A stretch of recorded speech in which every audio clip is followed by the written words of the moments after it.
On dit pas retraite à 62 ans comme c'est, on dit retraite à 60 ans, retraite à 50 ans, et le but c'est plus de retraite du tout, c'est-à-dire qu'on finit avec le travail, terminer le travail, et on n'a plus besoin de se passer la vie à se fatiguer. Bertrand Russell en 1960 disait qu'on pouvait travailler 4 heures par jour, 4 jours par semaine, ce qui fait une semaine de 20 heures.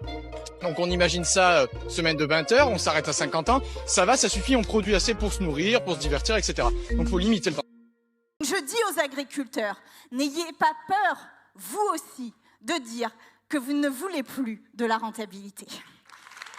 Ce que je pense, franchement, vous êtes tous des branleurs, quoi. Ces gauchistes, ils vivent dans un monde de licorne, franchement.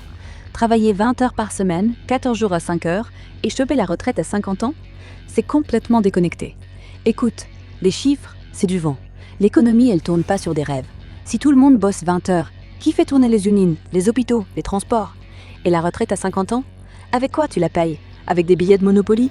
Les cotisations sociales, c'est pas magique, ça vient du travail.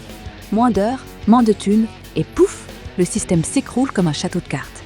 Sandrine Rousseau qui dit aux agriculteurs d'arrêter de penser au profit, c'est encore plus dingue. Les agriculteurs, ils triment déjà pour à peine joindre les deux bouts. Et elle leur sort qu'il faut bosser pour la planète, pas pour l'argent. Complètement à côté de la plaque.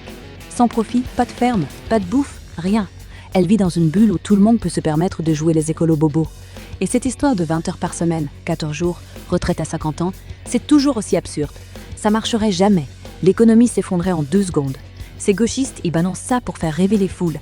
Mais en vrai, ça sert les élites. Pendant qu'on débat de ces utopies, Bayrou et sa clique passent leur plan d'austérité tranquille. Ça noie le mouvement du 10 septembre dans du blabla.